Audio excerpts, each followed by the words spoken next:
is up and welcome to the Zen of Business. We are so grateful today to have Kimber and Alexis, two wonderful entrepreneurs, change makers, and just total source of energy, as I've learned so far. Thank you. So I'm really excited to sit down and talk about your journey in the mindfulness realm and how that relates to your work as a purpose-driven entrepreneur and the companies that you run, and you come with a lot of credibility. I'm excited to dig in on that. Yeah, great. We're excited to be here, and thanks for having us, and we can't wait to get started. Yeah, let's dig in. Excellent. So can you tell me about the businesses that you run right now and give me a little background on each of you? Sure. We're primarily in fashion and marketing and separately music, and it all kind of crosses over. I originally started in design. I run all the design in our company, went to design school, and my sister runs the business and marketing. And I went to Pepperdine, graduated from Pepperdine. My background is in marketing, so I do a lot of what she calls the stuffy stuff. I actually think it's the creative side, the problem-solving side, which I absolutely love, and then Kim does more of the creative design. Production, manufacturing, but I mean there's crossover and we help manage, but So our main brand is called NAVEN. We've had our apparel company for a long time, Women's Contemporary, and then we have a capsule collection we've had for 6 years almost now with Revolve Clothing. We were one of their first house brands, so 1 out of 3, amazing. And now I think they have about 11, so we sell exclusively on Revolve. It's NBDX NAVEN with Revolve. Revolve.com, you guys check it out. Yeah, we'll leave that in the show notes as well. So is there an Instagram handle that they can follow? Everything is under NAVEN Twins on Instagram and all social. Is that your last name? It's not. It's our brand name, but everyone thinks it's our last name. We started our company about 13 years ago with my father, and so we wanted something that was a family name, and my family is Irish, and they're from Navan, Ireland. So that's where it came from. It stuck on as our last name. We have since taken over the company and branched out into multiple different kind of lifestyle brands and different brands with different retailers. So we work with Revolve, with BBX NAVEN, then our own brand NAVEN, and that's our main kind of thing in fashion that we do. So we stay really busy in a I've got so many questions. savage industry. And then separately, you look so nice, but you're so savage. Oh yeah, thank you. We hustle. And then separately from that, we also sing, produce, write music, and DJ, which we love. And that initially started as kind of our outlet for when we wanted to branch off from, like a hard day's work. We wanted to do something creative, completely separately from fashion, and it just turned into a thriving business, which we love and is an amazing outlet to keep us balanced. I'm so curious about like how that yin and yang rolls together, and sometimes it turns into businesses, these passions, and then it's kind of beautiful. For myself, doing a podcast about mindfulness is totally a hobby, but who knows what might come of that. And I think it's really beautiful that you've taken a purpose-driven business. Like, hey, I just want to relax and listen to good music, have fun, and now get paid for it. Yeah, exactly. And I think it's really important to do something that you're super passionate about, because that's when you're really going to thrive. And I'm lucky enough and so blessed to be able to work with my twin sister, and it makes every day feel like I'm not working, but I'm doing something that I just absolutely love. Yeah. Really admirable, because me and my brothers can't manage to do the same. But we have our ups and downs. 80% of the time, it's a passion project. Of course, there's difficulties, which is actually good 80-20 there. Why we, in the first place, started developing a personal mindful practice on a daily basis. As we work in such a volatile industry, fashion can be cutthroat. It's savage. It's very competitive. It's kind of like a roller coaster every day in fashion. So it's really important to stay balanced, and we've incorporated for the last 4 years into our everyday practice. Wow, 4 years now. Yeah. So can you tell me about your morning routine? What are those habits that never get away from you? Sure. We start by, and sometimes you lose this, but we've really been instilling this into our daily practice recently, gratefulness, being thankful for starting our day off, just doing a little practice. Breathing, alive. Telling ourselves, whether it's by ourselves or together, what we're thankful for and grateful for. Starting off every day doing that initially, so you really start your day in a positive mindset, and you really pursue that energy throughout the rest of the day. And then chanting is another thing that we do. We chant a mantra. So we have, I think it's important to have a little space in your house where you go to so that you can develop a routine around it. We have an altar in our front room, and our altar has a Buddhist mantra on it from the Lotus Sutra, which they use in Nichiren Buddhism. You're chanting to the universe, you're first of all giving thanks, giving gratitude, and then asking for what you want and to be in the universal flow, while at the same time... Every morning. This is at night, so we do this at night. So we go to our altar at night, we chant at night, and then I do what's called spirit training. I actually learned it through Mind Valley, if you guys are familiar. My friend Vision is the founder. It's an amazing organization, a lot of crossover from the folks that are here. But it's spirit training, and it's a type of visualization and manifestation meditation that you do. And I only do it for about 10 to 15 minutes. I do it almost every night. So we chant, and then we do our meditation, and that's how we kind of kick off or end the day. So we start with a gratitude practice, and we end the day with meditation. And then, of course, we incorporate things like hot yoga, which in itself is its own meditation. Cleansing. Yeah. So many ways. We live in Venice, so we're all about that spiritual lifestyle as California girls on the West Coast. As balanced as you can be living in Los Angeles is definitely on the west side. I think that's really helpful. Yeah. Yeah, the traffic seems to try to fight that balance, but okay, so that's amazing. So you create a unique space specifically for that. You have an association with your mornings and your evenings at the altar, and you do chanting. I personally, as taboo as it might be, I really enjoyed like doing ohms and yoga classes, stuff like that, because I feel the vibration going through my chakras and cleansing them. Yeah. So, could you tell our audience a little bit about what the chant is and what it means to you? I mean, we're not talking about utility here, just like what's the purpose there? And so the chant that we do is Nam-myoho Renge-kyo, which is from Nichiren Buddhism. Although you can make up your own mantra, we've been practicing it for a few years, and what it means is I devote myself to the law of cause and effect through sound. So you're giving yourself to the universal flow. You're saying, let me take in good and give out good and be a part of this universal flow, or the universal consciousness, quantum consciousness, whatever you want to call it. So being a part of the universe and being a net positive is what I call it. So giving good out and giving good in. And so you're giving this to everybody in the universe. That's essentially what it's saying and what Nam-myoho Renge-kyo means. And so when you're actually saying it, it's the same vibration as like Om, that you exactly what you were saying you can feel through all of your chakras, and there's something really healing when you're doing that. So as you're saying this mantra, Nam-myoho Renge-kyo, Nam-myoho Renge-kyo, you're thinking in your head what you want to process. So whether that be to give blessing to someone else, to send safety to someone else, gratitude, to give gratitude, to ask for something. And you can be selfish when you're asking, manifesting what you want. Because the universe knows that we are human, and it's okay to ask for something if you need financial help, if you want to land a job, whatever it is, to deeply connect help in a relationship, or just want some clarity on an issue, whatever you're dealing with. Yeah, so you're essentially processing the same way when you're meditating and thinking about it, but through sound, and there's something really healing and processing about that vibration that it almost gets into your subconscious in a way. So that's the mantra we use, but of course you can have your own. We just have always resonated with Nichiren Buddhism. I also think it's sort of like doing breath work as well, because while you're doing it, you're breathing really heavily, so it calms you down. So if you are worked up in the morning, or you're in a bad mood, and most of us are in the morning if we're tired, if we work really hard like we do. For that one. So it does really calm you down, and it gives you that like calming, balancing feeling, which is really nice to start your day and to end your day with that. We try to do it every day. When we're traveling, it's a little bit harder, but there's other ways you can do it. You definitely, we feel it. We're very sensitive and we're intuitive, so we're extremely sensitive. So when I'm thrown off and I don't do my practice, you especially, me, more than 5 days, I'm a different person. So I definitely feel and see the impact, and people around me see the impact of it. Especially me. She's in bad mood. I definitely feel. You need to get back on your practice. Seriously, I'm like, Lex, go chat.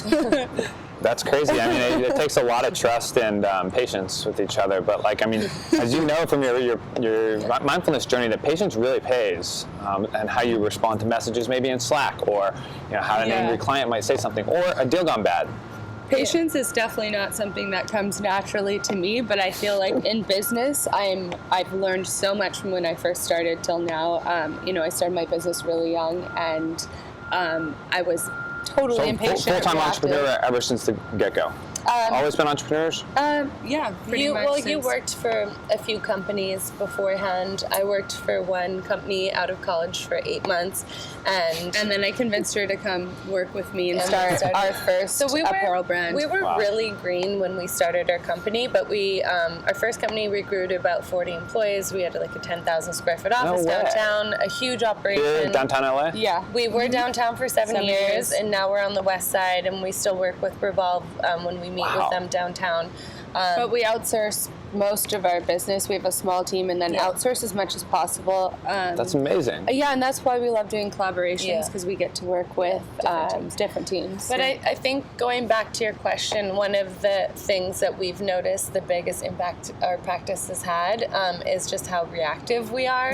I think because we're sensitive and we're female and we're hormonal and we have cycles, we definitely, females are more reactive. And so when you're more balanced, you find that your environment doesn't affect you as much, and you're able to, what I notice, at least for me, is I'm able to deal with the roller coasters and the downward dips a little bit better and less reactively when I'm kind of on my game spiritually and mindfully. Yeah, that's so true. That's the biggest impact in my life, at least. Wow. And so can you talk about, I'm very fascinated by this, because oftentimes as entrepreneurs, like, you need some practice before you really hit success, and it's crazy to think that you have run this business, grown it to 40 employees, 7 years, like on your first run. That's really, really impressive. And speaking from personal experience, I ran my first company for 4 years, and then I exited because it burnt me out so much. And I didn't have my mindfulness habits all in place. That's actually where I learned to meditate. But this ramp toward your business success, I can't help but think that there are parallels in your mindfulness habits and how you stay patient and mindful and you communicate in a smart way. And how did that land you in a partnership with Revolve? I mean, Revolve is obviously a very reputable company and movement, I would say. Well, yeah, to that point, though, we started our mindfulness practice because we had so many ups and downs emotionally, and we were burnt out. So it took a lot to get to this point, and I feel like right now is when we've been the most balanced and we're the best version of ourselves. So with those ups and downs, we came to this point. But we've been selling to Revolve since probably for like the last 10 years with our Halo brand, NAVEN. And then we took a season off to restructure and outsource everything to China because it just wasn't making sense to do production domestically. The overhead was really expensive. The resources weren't there. And so during that time, they approached us and asked us to start a collaboration with them in a kind of spin-off of our brand, NAVEN, NBD X NAVEN, which is no big deal. And so we have a capsule within that brand, and we were supposed to do it for a year, and it just took off, so we're still doing it. 6 years almost in, 6 years later. Same line. Yeah. Same brand. We love working with Revolve. They're amazing. Their demographics totally on point. Their team's amazing. Their marketing is awesome. It's just, great company to work with. Really impressive. Got a partner, So really, it was a factor of building a solid company, having a reputation and product, and it just kind of naturally came together. Yeah, it was very organic. The best things are, right? Yeah. And we're still going. So. Yeah, but don't get me wrong, we've had our ups and downs in business and stresses as well, and that just like comes with the territory working in fashion. It's you really have to have a flexible model working in this industry, in any industry, but starting young. Starting young, trends change every few months. Your business model change. Not an inherently mindful business at all. No. It's like it's changing and a lot of jagged energies and behaviors. It can be very superficial, but you find good in any industry. And we've paired with an organization that we really love called Global Giving. Excellent. Yeah, and they're a platform that helps connect people or businesses with different charities based on social causes, based on preferences, and it's really cool to be able to work with a company like that. So that's how we kind of bring purpose to what could be a superficial industry, but there's a lot of amazing things about the industry, design, trend. I love being creative. It drives me completely. So I love designing. It's definitely my passion. Yeah, it's really, I mean, it's interesting to see like the full circle, right? Yeah. Like it's a closed loop, as in like you produce and then you give back and the world gives back to you. Yeah. And it becomes this universal cycle. It's really, really impressive. And you know, you're so interested in design, and I think that business design is really fascinating to me. I was actually, my undergraduate was in graphic design. Oh, so wow. I started out doing like mobile app design and web design. And now that I've become a businessman and run my own companies, I understand the importance of design in business. And now design in your lifestyle, right? Like you've designed this series of habits that gives you a rock solid foundation every day. Yeah. And you can jump off of that with a smile, right? Like you literally start with positivity. Yeah. On a good day. Yeah. Not every day is. I totally agree. You'll notice that the companies that are thriving have amazing company culture, and that's a lot of reason why people stay at a job, more so even than money. And we were just talking about this before, how you do one thing is how you do everything in life, and there's the lines are blurred for us between personal and work, because it's our company, we work together, it's like it doesn't stop. So making sure we have a healthy work life and personal life goes hand in hand. Yeah, totally agree. And that's really the basis behind why I'm so fascinated by this and why I started this show, is because they're all tied together. Yeah. So for people listening, you know, it can seem daunting to do mantras or to do chanting, or even like, you know, other people we talk to have like 2-3 hour morning routines. So what's that one thing that maybe takes 15 minutes that people can give a try?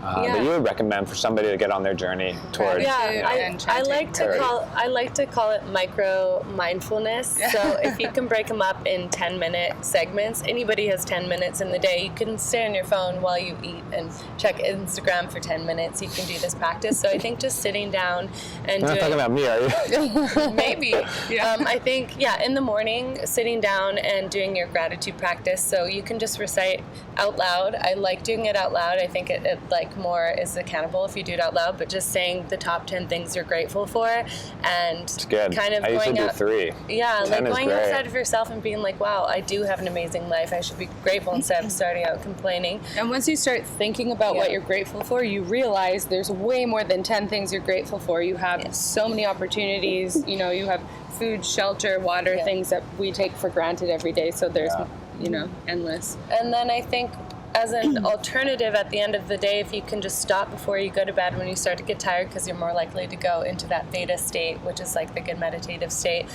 If you can just stop for 10 minutes and just sit and close your eyes and breathe and just be aware of your body. And something I like to do is take your breath and move through one side of your body all the way to your hands, to your toes, to your ears, to the back of your head, and then the other side. And you're just more connected with your energy body, and you're just more connected with yourself, and then go to bed right away. It's just a really good way to end the day and just come back into yourself and forget about social media, totally unplug. So do you turn your phone off at like 9 p.m., 8 p.m., or? We go to bed late. We try to, but I'd say we go to bed usually at like 12:30. Well, when we're DJing, it's really late, but like 12:30 on a normal day. So I like to give myself half an hour before I go to bed. You know, this is 80% of the time we're successful with this, but like half an hour before you go to bed. Ideally, you do it longer, you know, not have a lot of blue light and LED light, but it's really hard to maintain that. So like realistically, half an hour before we go to bed. Do it longer, kids, but that's what we do. Do as I say, not as I do. Yeah. Yeah, I mean, I appreciate the humility, you know, like I've made so many mistakes that I've had to learn from, and I really own it that I'm not, you know, I don't reach my own mindfulness practice every day. But, you know, I think the 80-20 is a good baseline to go from, even if, I mean, I take a lot of pride when I get a streak on Insight Timer, but I love Insight Timer. And just do what you can. Another thing is like everything is a work in progress. Life is a work in progress. You know, this is in the picture perfect world when we're doing things perfectly, but like you always are going to go up and down in your practice and in life, and there's good times and bad times. But I think you have to just remember, like, you never stop evolving. So the goal is to always evolve, to always shift, and keep that in mind. And that's a journey. And so just like you're okay where you're at. love that. Thank you. Push it on. Namaste. Namaste. So to close this off, I'd like to ask, how has your mindfulness advanced your business? Has it improved your bottom line? Has it improved opportunities and relationships? Well, I think number one, it has improved the way we run our business and the way we communicate with clients and communicate with each other, which I think is fundamentally the most important part, is how we actually run our business and living a balanced lifestyle. Yeah, and I think that it's brought clarity to the decisions that we make definitely. And the direction we go, So who we important. work with, and then opened us up creatively because we don't have all the baggage around us, so we're able to just go into flow a little bit better. Those are huge things for your business. Yeah, I also think not being reactive when you're making really important business decisions and meditating and chanting on it. Even if you're not saying a mantra, it's like taking a few days to sit back, really think about it, really think about the decision and what the best answer is for it, really. And I think chanting is the best way to do that because it really gives you clarity. We've been doing a lot of personal work and a lot of conferences like this, and we now have adapted kind of a rule from somebody else, but it's the 2-3 day rule, where if you have either a conflict or a big decision or a big opportunity that comes to you, you sit on it, you think about it for 2 to 3 days, and really like sit with yourself and think, is this the right decision? Or if you're upset, just kind of let it pass and really process it. 2 to 3 days. Not react. Yeah, for 3 days. And then you'll get rid tough. of that like initial emotion and really like come up with the best decision. Yeah, I mean, business is a series of decisions and investments. Each decision is an investment. Am I investing in this or am I investing in that? And that's the most, nobody has brought that up yet so far. And that's a big learning for myself is that the decision making is ultimately you just need clarity on it. Yeah. And I used to call it like percolating. So I would like wait, and then the answer would come up, from my core. And exactly, just like the song. So exactly. Well, I really appreciate both of you coming on. Can you tell the audience where we can find you? Where should we follow? Where should we submit our email? Like, how can we support the movement? Us at NAVEN Twins on Instagram. Everything is at NAVEN Twins, the NAVENTwins.com, NAVEN Twins on Facebook, or NAVEN.com. We're around, guys. All right, thank you ladies so much. I really appreciate you. Thank you so much for having us. So insightful. Yeah. Cheers. Okay, bye guys.